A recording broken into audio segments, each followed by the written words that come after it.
Greetings to you all over the world. Thanks for joining us for the Thursday edition of the show right here in Lagos. I'm Yemi Adebayo. It's always a delight to have you join us once again to talk sports in London. I'm Austin Okonakman. All right, a lot to talk about today, Austin. We'll have to address the elephant in the room. Some people call it a worst-kept secret. Salisu Yusuf returns to the Super Eagles fold. We'll talk about that even as we move on the show. Some matches currently going on in the Europa League will get us talking. Of course, we'll also take a look at deliberations, discussions currently going on with FIFA and, of course, some of the federations affiliated to FIFA talking about the plans for the biennial World Cup. We'll talk about all of that. And as we move on, we'll also talk about what happened yesterday in the UEFA Champions League. And, of course, in the world of sports, things can happen. And, of course, if anything happens, we'll have to, of course, revert to that. But basically, that's what we have to do tonight on the show. Action-packed auto sports here. I totally agree with all you've said. Salisu Yusuf, mixed feelings for different people, you know. But hey, he's getting back on his job. So I sent the coach a message. Congratulations and welcome back. The least that I could do, you know. But people are asking questions. Like, oh, is he the only one in the country? Can someone else get the job? Was he really cleared of all the allegations that we heard 3 years ago? But it's good to have Salisu Yusuf back, particularly because, Yemi, we know what this man has done for football in Nigeria, for league football in the country, and to an extent, I think we can still make, good use of the skills that he's got. So we'll wait to see more will unfold out of these. But for now, I think congratulations is in place for Coach Salisu Yusuf. He's also the coach of Enugu Rangers. And I asked him, Yemi, are you going to still stay with Rangers? And he said he doesn't know for now. So, as I said, a lot of things will come out of this restatement of Salisu Yusuf as assistant coach of the Super Eagles. Yeah, a lot. And we're not going to be alone doing all of this. We also have Bolu Omoni joining us. Let me use our opportunity to welcome Bolu and bring him in. Greetings to you, Bolu. Thanks for finding out time to be with us on the show today. It's good to be here again. Like I already said, too many questions to be asked on the Salisu Yusuf. But I think one of the biggest shocks today is not even the Salisu Yusuf. AS Roma losing 6-1 to a name, a club that have two different names. Yes, you could say Moro decided to play a different side, maybe scared of what Osimhen would bring at the weekend. But like they say, football, it's a step at a time. And the step he took this time around, it was a poor step for him. For Champions League match, day 3, 35 on day 1, 35 goals. Day 2, 24 goals. One thing is sure about match day 3. It's lots and lots of goals. Yeah, so that's it. We're going to get to that. Yesterday, a lot of people already had prepared messages, prepared texts. They thought it was going to be the end for the Manchester United manager, but somehow they found a way to claw their way back into it and the one. I'm resisting the temptation to go straight into that, but that's not where we're going to start the show tonight. We definitely have to start with what's happened here, and Austin has already open the floodgates. So let me get Bolu into it, and we'll get back to Austin. Your thoughts. I've chosen my words carefully, but after listening to Austin, I can't agree. I can't agree that if only for purely football reasons, there are some merits. But in as much as there are merits, if it was purely footballing reasons, we can make do with his experience. I get all of that. But the other issues, the other questions are unanswered.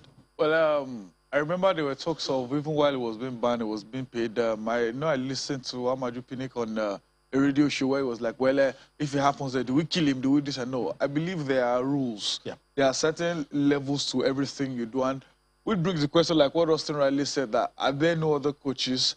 What is his job specification this time around? Is he the first assistant coach? If he is the first, what happens to Joseph Yobo? If he is not, what is his position? These are questions I believe we should ask well, because sometimes you just tell us things. Salisu Yusuf is this. No.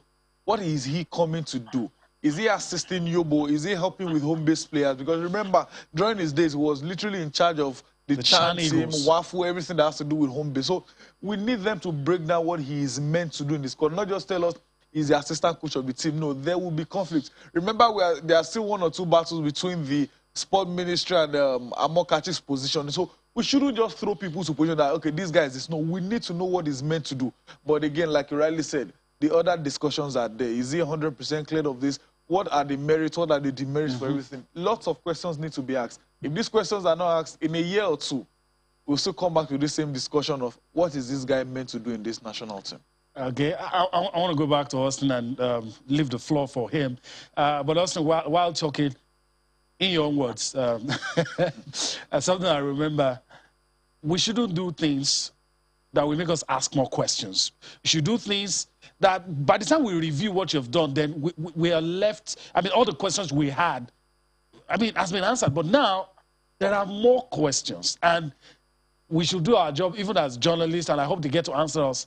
This makes us ask more questions. And I guess Bolu has asked all the questions, but there are issues we're not clear about.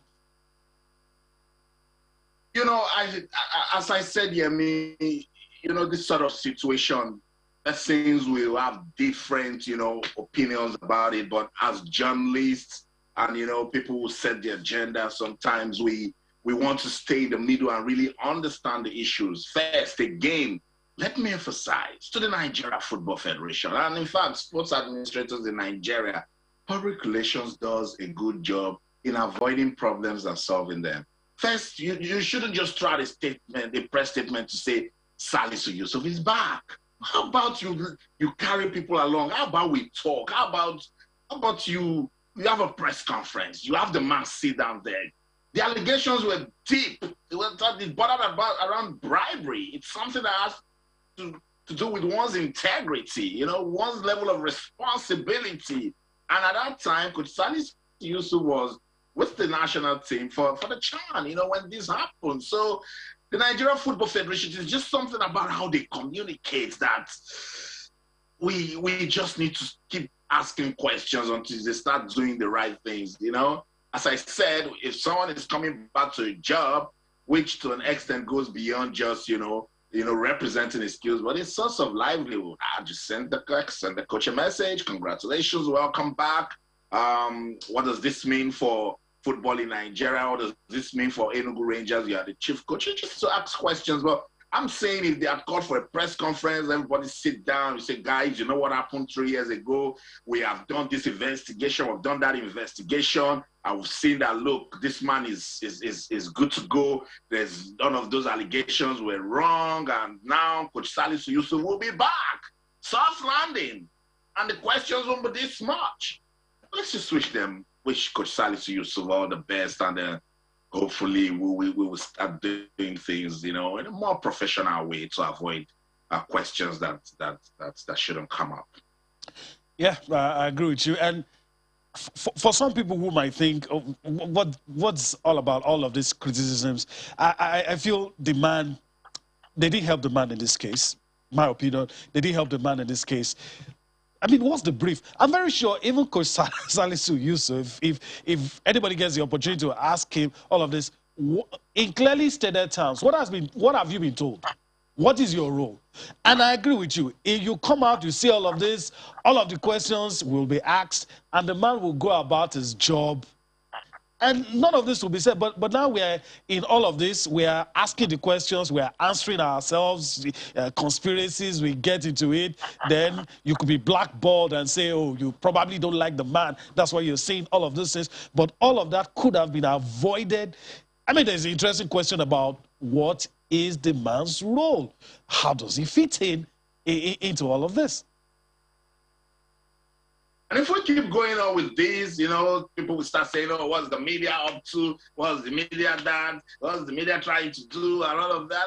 And this is the case, you know, all the time. We say, just do the right things. Let's be able to put it out there, because we watch out to the society and we ask questions and want to help people, you know, understand the situation of things, because I've gotten a lot of calls, messages. Oh, are there no other coaches? Oh, what is Joseph Yobo doing? Oh, can't we get somebody from the local scene, because he's also coming back as coach of the CHAN Eagles, and these are the issues, you know. I don't question the expertise of Coach Salisu Yusuf. I love him so much. Yeah. He's done so much for league football development in Nigeria. when this happens, some of us, you know, who know what Coach Salis Yusuf can do, we also ask questions. For instance, I said the allegations at that time around bribery, when we watched the video, we said they were even pushing him to play players who were regular. And the media stood by Coach Salis, you know, we asked questions. So this is what the NFL should have thought of and then carry persons along so that this doesn't come up. But sadly, we're still here. Yeah, and before we leave the matter altogether, let me just quickly bring Bolu into it, and because I mean, enough said. We can't go on and on. The deed has been done. Maybe the NFF will come tomorrow, just as in the case of the 1999 Falcons coach did something. Maybe they'll woke up and say, okay, yeah, let's just. But what are the questions left to be answered for you? Few questions left to be answered. Deed has been done, like I said, and we must also say they are in charge of running Nigeria's football. It's their job, not ours. We can only ask the questions. So what are the questions, so that we can leave this matter and go to the Super Falcons? What are the questions you feel that if they wake up, maybe they're listening to you, they wake up tomorrow morning and say, okay, Bolu asks these questions. I think Nigerians deserve these answers. I think the number one is what is his role? It's just specification. That's the most important thing, because I believe no matter how much you criticize the move, everything, one good news in this is Nigeria players will definitely enjoy it. Remember when Raw or the NFF said Yobo will be the one in charge? People were like, Yobo doesn't even watch games. They don't see Yobo. He doesn't know about the league. Salisu is a coach here. He has done this before. So definitely, I think this should be good news for players on the local on basicals. But we have to know what is his job. What is he coming back to do? Is he coming back only because of the local players? Is he coming back to support Yobo? Is he coming back to support Genero? Ro has worked with him before, so definitely there's a synergy between both of them. So we need to understand what his job is about. Every other thing will probably fall in place. How much are you the paying hierarchy him? of the Eagles, yeah, so where's this place? Exactly. So there won't be power tussle. It won't be like, I was here before you, Yobo. You met me in this team, or, okay, Yobo is my boss. So we need to know. So among themselves, there won't be chaos. And the truth is, if you don't tell us the truth as journalists, we just keep assuming. We'll pick what we think is our own conclusion, and that's where chaos starts from. So I think the first thing they should answer is, like Austin Riley said, there's nothing wrong in having a presser.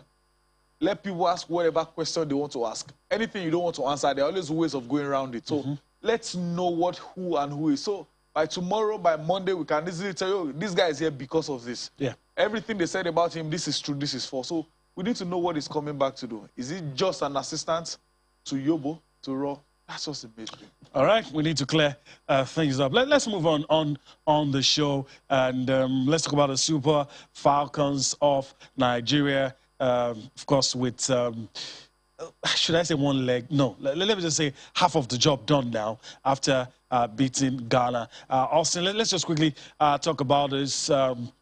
Some people said, was it the kind of game they wanted to see? But the result is all that matters. And a victory against Ghana, for me, I mean, it's good. I don't care how it comes. Victory is good. Victory is sweet if it's over Ghana.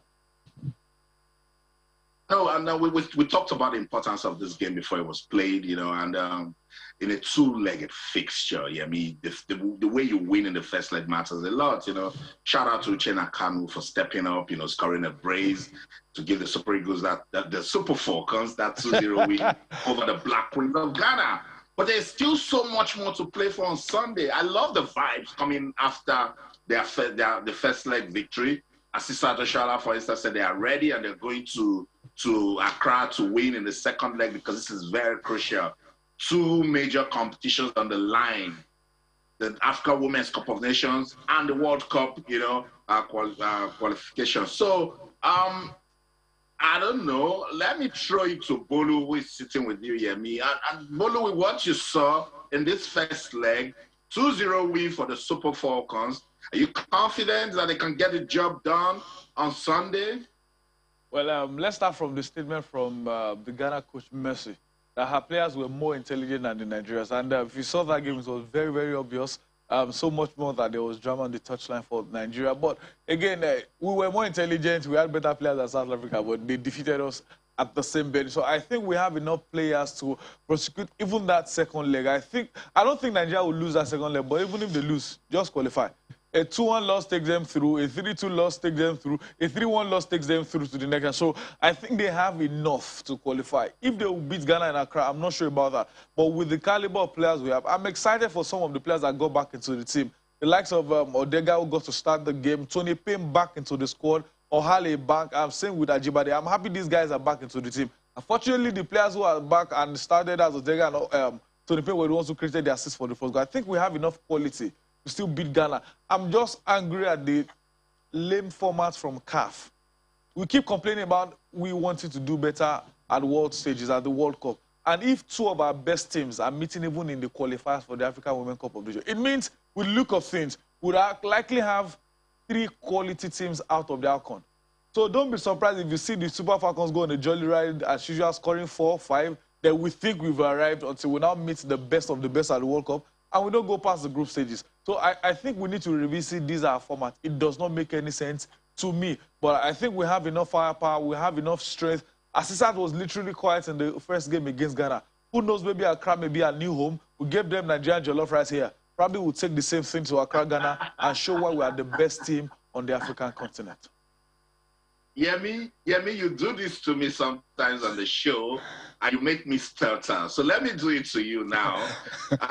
With what you saw with the Super Falcons, and what Bolu just said, that we might not see a big name at the outcome of the World Cup. Is it unthinkable for the Super Falcons not to be at the Women's Cup of Nations? It is. It is. If you could scale Ghana, I mean, that's the biggest hurdle. And the sad part of it all is if you scale this hurdle, that probably might be the toughest.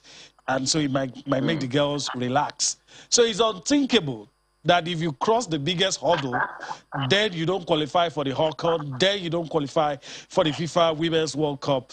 It will be a disaster of immense proportions, I must say. If that happens, I hope it doesn't. But if it happens, that's what it is. And even with the 2-0, there are feelers that some people, top people in the administration of football in Nigeria probably weren't happy with the output. Even though we won, it was clear. You heard the comments attributed to the Black Queens coach that our players are more intelligent than ours. On the Jollof side, I just hope we get to be the one to give them the Nigerian jollof, and that maybe that we settle this jollof matter once and for all. That the Nigeria own is more delicious. But one thing is certain: whoever fails to win Sunday's fixture will not be having jollof rice. That's definitely that's what it is.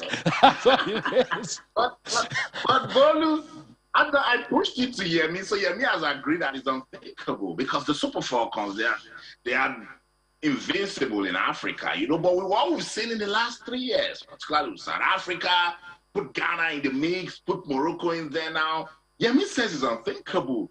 But if you want to judge with recent happenings, if anything happens, will you be surprised? Super Falcons of Nigeria not at the Women's World Cup. Heads will roll. I think since I've been following Falcons, the worst display I've seen for Falcons was under Thomas Denebi. And as poor, as bad as we played, we qualified. We won the AFCON and we still qualified for the World Cup. Now, I don't think Randy Waldrum has his team yet. Every day we keep seeing different styles. But I don't think they are even playing as poor as one. Because the only thing we did under Denebi was route one. Sending in the long ball, let's Asad Oshala chase the ball down. We did defeat South Africa with the group stages at the AFCON last year. We needed a penalty to beat them later in the knockout stages. But we still found a way to win and qualify for the World Cup. I can't even think, I can't imagine the Falcons not being at it. We are thinking about going beyond what we did in '99. That's the only thing that maybe the unthinkable thing will be, oh, well, they qualified for the World Cup and they didn't get to semi-final. Or so. That's what we are looking at. I can't see Falcons not being at the African Women's Cup of Nations. Not happening. If it happens, the 10-year plan for Randy Waldrum will probably just cut short to a year plan, and we'll send him back to the university. We must walk the talk. That's what I'm trying to say. So I'm sure they understand the mission, and you know, Coach Randy Waldrum and his team and the NFF, they know that they need to actually walk the talk. It's Sports Tonight on Channels Television. We were also supposed to continue our review of the new Sporting Federation president. We're hoping to have the president of the Nigeria Squash Federation. If he doesn't come on the show, we'll move on. But if he does, we'll take him. But let's go on this quick break. When we come back, there's still more to talk about, so don't go anywhere. Stay. Welcome back, Sports Tonight on Channels Television. We're taking a look at what's going on in our world of sports. We just talked about the Super Falcons and their quest to qualify for the African Women's Cup of Nations. They have a crucial second leg fixture against Ghana on Sunday. They won the first leg 2-0 in Lagos. So let's see if they can conclude. My colleague Yemi says it's unthinkable for the Super Falcons not to be at the African Women's Cup of Nations. Olu said even when they were worse, and at their lowest, they still qualified and won the Africa Women's Cup of Nations. So we'll wait to see if football will actually get it done for the Super Falcons. I told you before we went on that break that we're expecting to have the president, Niger Squash Federation, as we continue to take a look at the new Sporting Federation's board and then their plans for the new administration. So hopefully Boyo Yerinde will join us. He's getting ready to come on the show. And when he does, we will have that conversation. So, Yemi, as we wait for Boyo Yerinde, we will continue with the conversation. Yeah, we will. And just to let our viewers know that if we scale the hurdle that Ghana represents, we will be facing Cote d'Ivoire in the next round of the qualifiers. But, I mean, that wouldn't get anybody worried. But we need to get the job done against Ghana. And I'm very sure the girls will put up a fight in Accra. But the fact that we didn't concede didn't allow them to score any away goals, I think it's crucial, and it's going to be helpful even as we continue the quest to qualify. All right, as we're waiting to get talking, as we're waiting to talk some squash, let's quickly talk about international football, world football to be precise. The issue on the front burner is the plans for the biennial World Cup. It has been wild consultations on that matter. Some confederations have voiced some level of dissent, some level of concern about what FIFA plans to do. Notable among those confederations is UEFA and CONMEBOL. Both have said, look, Seferin, the UEFA president, has even threatened that UEFA could boycott a biennial World Cup if it gets to be. But technical study groups in UEFA and FIFA are going to meet next week. We'll see what happens with that. Infantino keeps on saying is open to discussion, but he appears like his mind is made up, if you ask me. Let's listen to Gianni Infantino quickly. We'll come back, analyze it, of course, talk some more sports as we go on the show. You know, if this is the end point, then obviously there will be no consensus. But if this is the starting point, then we have to see how we can approach the different opinions and the different parties. And to do that, we need to do, as FIFA as well, our part of the job. We need to finalize our feasibility study. We need to look at the sporting merits, at the economic merits, and then we can have a reasoned discussion rather than an emotional discussion about World Cups every 2 years, other types of competitions, what kind of events we can create to make football better and so that everyone can benefit. So I don't know what the ultimate result will be. We have been asked by the Congress to make a study on a feasibility study on World Cups every 2 years and some other matters. That's what we are doing, and at the same time we englobe and include the feedback of everyone and we try to come up with something good. And I hope we can present really a joint position on the 20th of December, and we will work hard, all of us together, to reach this position. How it will look like? Well, we will see. We have received some, as I said, legitimate criticism. We have received a lot of enthusiastic comments as well. When you're in the middle of all of that, you know, it's a bit like I don't know, like a referee when there is a riot going on in a match. So you have to try to calm down and have a few people as well who are helping you to bring reason to the people. What I can assure is of our goodwill to look into every potential proposal, because our aim is to make football better, and that should be the aim of everyone in FIFA. All right, welcome back. It's very difficult to accept that Infantino is neutral in all of this. He says it's open. That's what he says. But let me get to Bolu. It appears like UEFA, CONMEBOL, they're spoiling for a fight with FIFA. But it also appears Infantino is saying, look, you can say whatever you want to say. I'm open to this. But it doesn't. To me, it doesn't appear like it's neutral though. If he keeps hammering on this thing, I think everyone in FIFA, including the likes of Arsene Wenger, they made up their mind on we want this thing to happen. And I like that other federations are not accepting. Because, for example, UEFA, they have their Euros every 2 years. In between, there's UEFA Nations League. For CONMEBOL, their qualifiers, they play each other. And they've been playing Copa America literally every year. So these guys play many competitions. There are lots of complaints. Okay, let's look at South America. If you're playing every 2 years, it means they'll be playing 18 games in 2 years for qualifiers alone. How will they have time for their own cup? That's the Copa. Even if the Copa America goes back to 2 years or 3 years, how would they take time to plan that? It's not. I don't think it makes any sense. And it's sad that the same people telling CAF to make our AFCON every 4 years are the ones that want to bring the World Cup to 2 years. I don't think it's going to happen. I don't think the federations are going to agree. Even China, remember, minus their Asian Cup, they also have Asian Games where the football is almost very important for them. So there are too many games. Now they are planning to extend the Club World Cup to more teams. I get you. I want to go also, but I want to ask you, he's talking about December. Do you think there'll be a consensus in December? I don't think so. I think we will remain with the norm. I remember, there's still a plan to go back to 48 teams for the World Cup.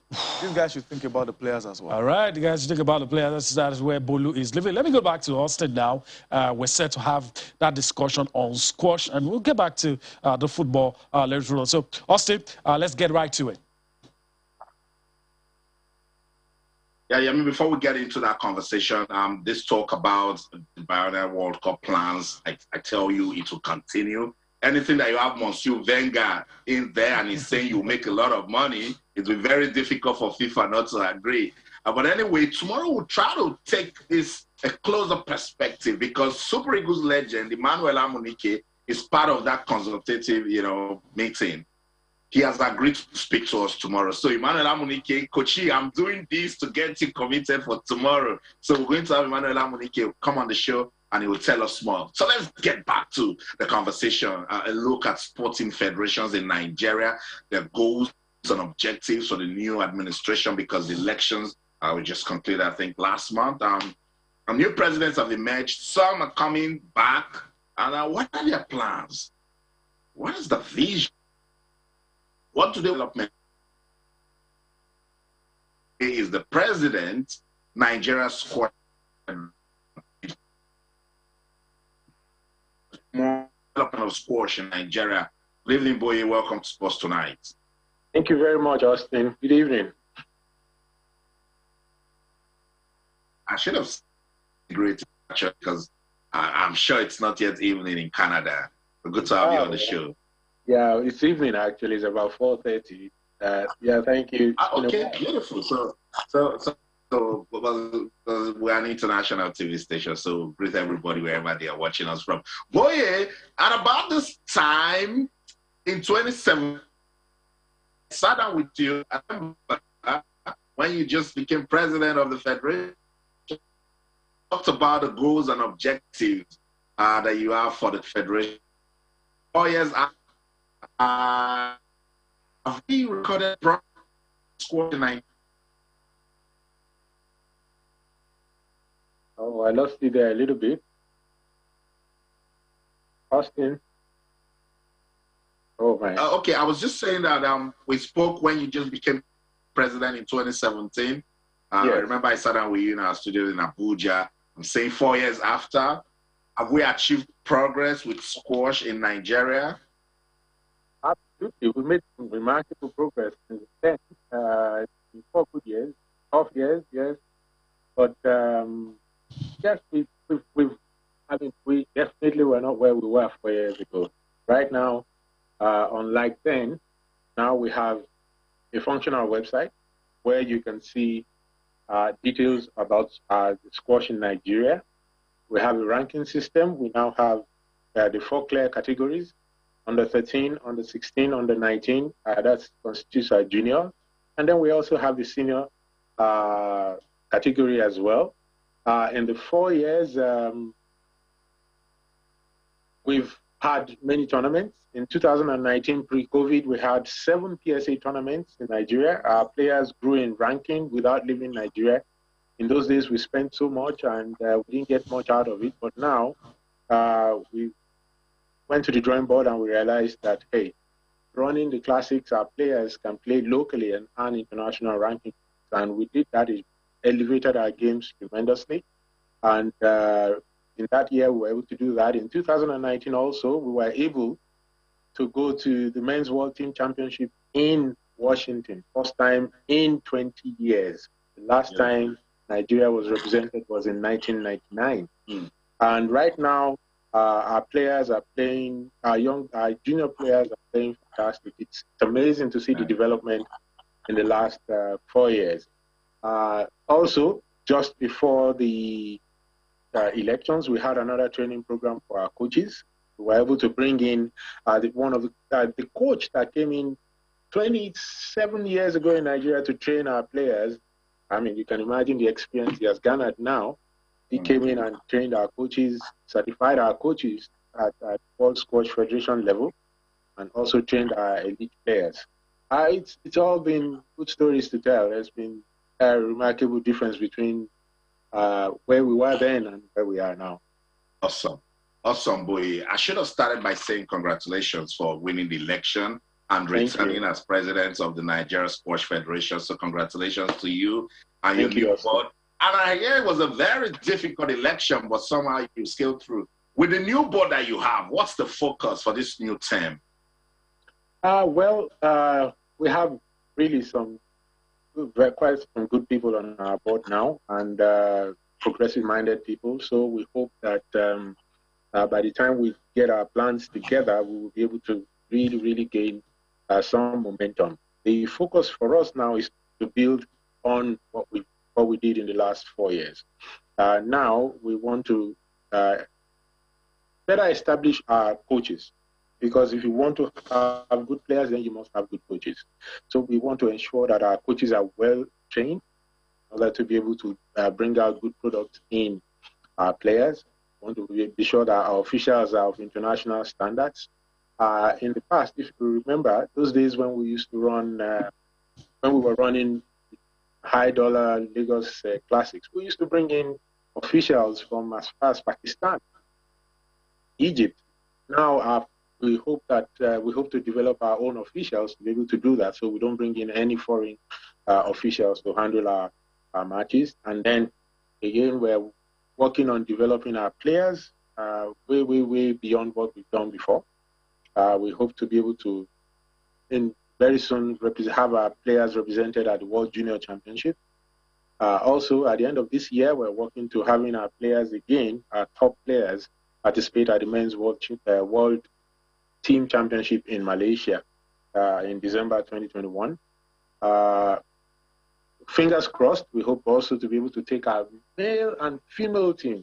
Because one thing I've seen is it's been a while since our female team really went out to represent the country, and we hope to be able to do that, if not next year, hopefully in 2023. But the Commonwealth Games is mixed, and we hope if we're able to get the adequate support for that. It's also not too far, it's in England. So hopefully we will have representation there. All right, thanks once again, and I guess congratulations still in order, Yemi from Lagos. Let me just quickly throw this in. Thank you.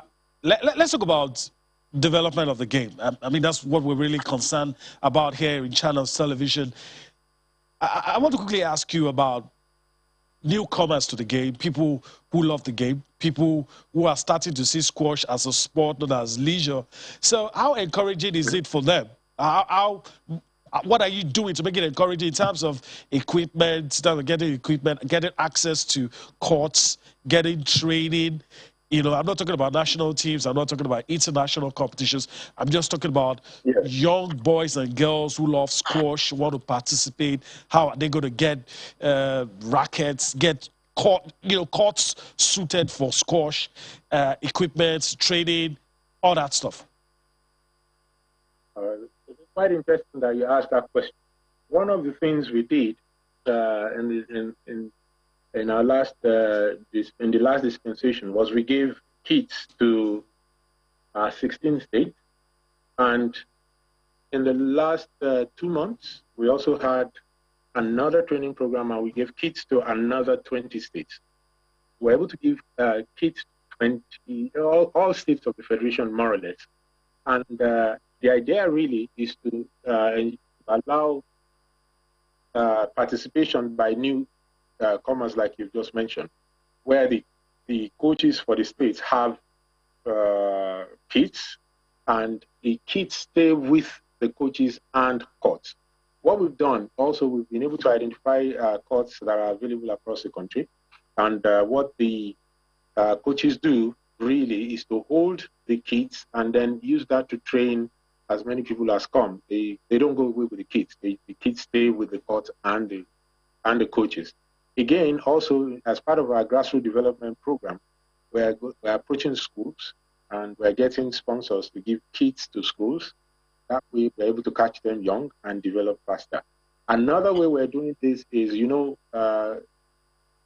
years back when squash really went down, squash was maintained by the clubs. So we're encouraging the clubs to open up their doors to those who are interested and allow them to use the facilities to train, because that's really one of our challenges, accessibility to functional squash courts. We still have some states struggling with their courts. So with that, creating access to the courts and having the kits, then definitely it allows for newcomers to be able to have a taste of the game before they go out to buy their own kits. All right, so how do you deal with the perception that squash is elitist? How you see a lot of people who, not everybody gets a chance to be in some of those clubs you talk about. It's not an all-comers affair, Even as a journalist, I know how difficult it can be sometimes, unless you are granted access one way or the other. So how do you deal with the perception when a young girl or boy wants to play and somebody tells them squash is for rich people?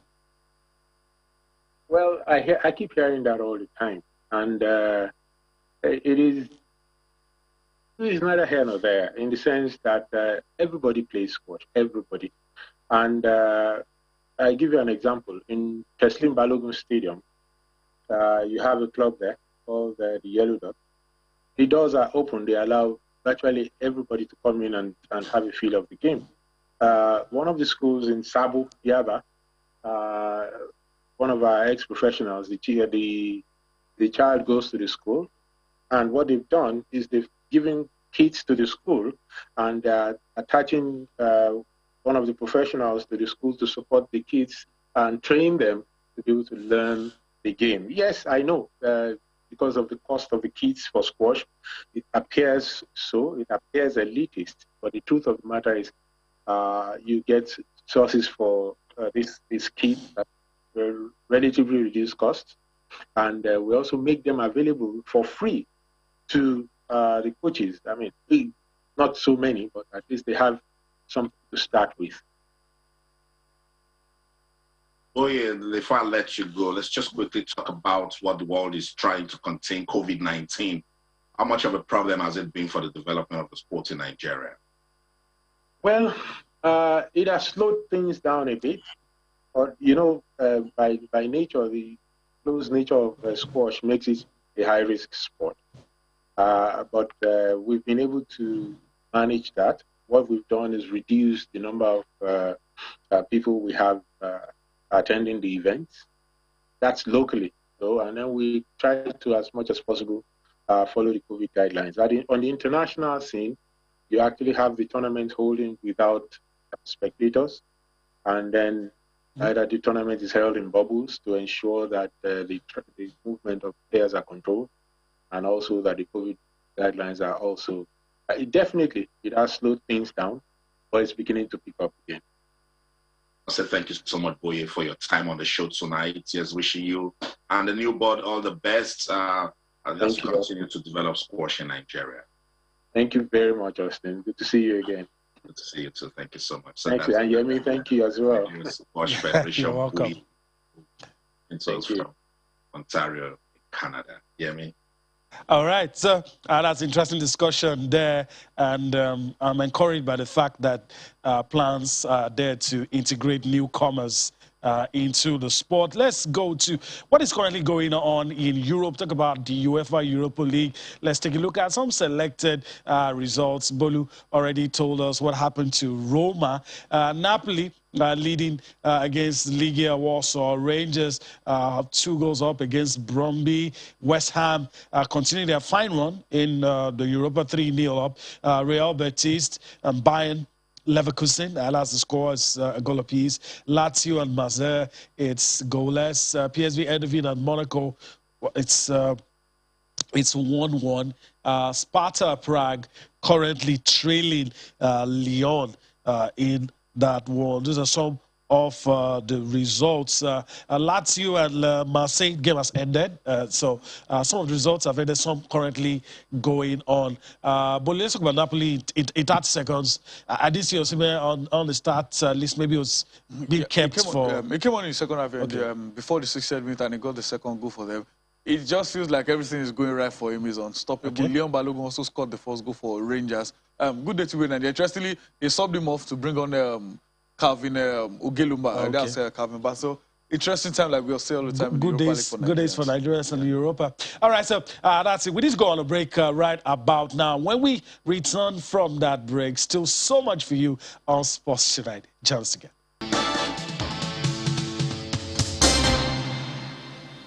All right, welcome back. That's what we have on Europa. Before we went on break, we'll talk about Europa. But we have to go back to what happened last night in the UEFA Champions League. A lot of people closely monitoring what was going on at Old Trafford. We thought we were going to see a surprise. Well, it turned out that the Red Devils were able to dig themselves out of what happened. We're taking the talking points. Let me just quickly go to Austin. He's nearer to the action than we are. We saw it on TV. It could feel the vibes. Austin, from where I stood yesterday, I could almost see those banners out, Ole out, Ole out. But then Ronaldo and the guys ensured that those banners, whoever had it, wasn't able to lift it up after the game. Actually, some persons had those banners, just before the match, because some persons are just tired of Ole and they want him out. This game would have just, shown Ole the way out. But he has come out to praise his players. I mean, he says, look, don't test the resolve of these Manchester United players. He said, don't mess with them. And what a story. That was a good comeback for Manchester United. They needed that one, and then hopefully they might just go on to, sustain this momentum. But Ole has shown that he's a cat with more than 10 lives, because at the time you think that, oh, this might just be for Ole, his team steps up, produce a good result. And this man, for instance, that wasn't good, that didn't produce a good performance, Harry Maguire, in their game against Leicester, turned up, scored a goal. Cristiano Ronaldo, he just joined the team again, and suddenly it's looking like without him they won't play football. Marcus Rashford also, stepping up. So I think it was a good team performance for Manchester United, and I think it was a good victory for them also. All right, Bolu, before we listen to Ole quickly, is this enough? Does this keep the knives in the pocket? Is this enough? Well, the series of 10 games they have, I told some United fans, if they win half of them, I think they need to give Ole pay rise. Their next fixtures are tough. Next is Liverpool, after then Spurs, play Atalanta against second leg, play Man City, Chelsea's in the mix, Arsenal. Did I just say Arsenal? Okay. Arsenal are still part of the team. So I think they're taking that game a step at a time. But one thing that game showed, and the same against Villarreal, is Ronaldo will likely play 90 minutes in every game, especially games that lose. Remember, I took him out against Young Boys. They ended up losing. He left Ronaldo on the field against Villarreal. He scored a late goal for them. Against Everton, he didn't start. Again, Everton. So it feels like, even the commentators say against Villarreal, this is why you don't take out your best players. No matter what you do, there are some players who need to leave. And I think he was bold enough not to take out Ronaldo. After 2-0 yesterday, people felt United know how to come back from a goal or 2 goals down away from home. Not at Old Trafford, but this time around, they did in presence of their fans. 2 goals down, then, like you already said, the daggers, the tweets were already ready. Then I'm sure after the game, everyone just did their draft because beautiful performance, nice sub from Ole Gunnar Solskjaer. I say it all the time. I still don't know why United keep playing 2 DMs. Maybe because they don't have a solo DM that can do the job of the likes of Ndidi. But second half, when they made the change, a team like Atalanta, the best way to beat them is to attack, outscore them, because these guys will bust forward. They'll try and get the goal. All right. Pogba made the change. Brilliant assist from Bruno Fernandes. And Navarro Cristiano Ronaldo showed one is one of the greatest players. All right, let's talk about another game on the night, and I'll get your thoughts. Probably going to be a party shot, then I'll allow Austin say a thing or two before we all wrap things up. Chelsea, they were always going to beat Malmo, but it came at a price. Yeah. Lukaku and Timo Werner. Timo Werner.